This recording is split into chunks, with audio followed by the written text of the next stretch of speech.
Trauma changes you as a person, and it leads to so many things. One of those things is this sixth sense as a neurodivergent individual, which is essentially just CPTSD. And CPTSD is sustained trauma that you've experienced over and over, year after year. And as a neurodivergent individual, you see this when you're young. And let's say you have ADHD and you realize that, wow, I'm in the sixth grade and how come nobody's ever invited me to a birthday party? Or if you're an autistic child growing up and you realize that you're always by yourself, people don't understand you, people are making fun of you, they're picking on you, they're bullying you. After you've experienced so much trauma over and over throughout the years, you learn people's cadences and you learn how to recognize when somebody doesn't like you or if this person's your person.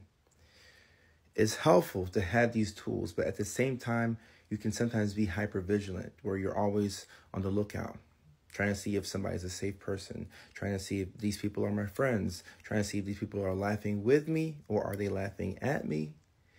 It's a difficult way to live, but however, we can look on the bright side and say, okay, I've gone through all this. How can I make this work for me? And we can look at the positives. Now that you can understand who your people are and who your people aren't, you can make the decisions that you have to make to separate yourself from these people.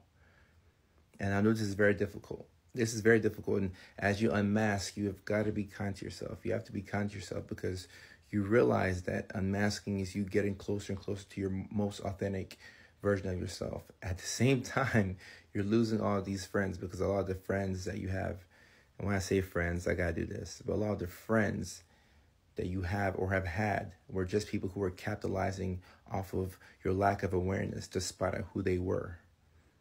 And it's a tough way to live. So that's why I always preach being kind to yourself. You have got to be kind to yourself. You have to be your own biggest cheerleader. And anything that you struggle with or the things that you fear, one by one, we have to start addressing those. If you are afraid of being by yourself, and because of that, you put yourself in situations where you're around people who don't have your best interests in mind, or you're too afraid to be by yourself. So you start hanging out with, or you start dating people who don't have your best interests in mind. That's going to lead to a different type of pain. So pain is inevitable. We have to experience it one way or another. But I'd rather you experience the pain on the front end of having to sever those relationships and understanding people for who they are and not trying to fight against that. We can't fight against these things. We have to be kind to ourselves. You can't fight against it.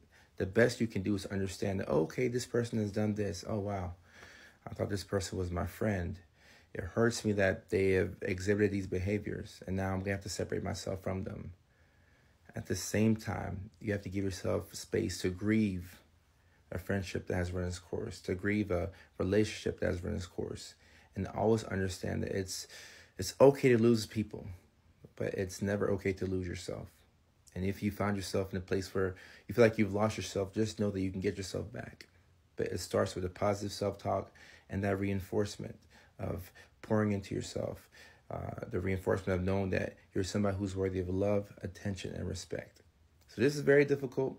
And as somebody who's also neurodivergent, I have ADHD. Sometimes I say I had ADHD, but I still have it. But as somebody who is neurodivergent and I've grown up and I've had to deal with all these traumas along the way, I know how difficult it can be. So once again, I've got to stress, be kind to yourself. Take your time. Be kind to yourself.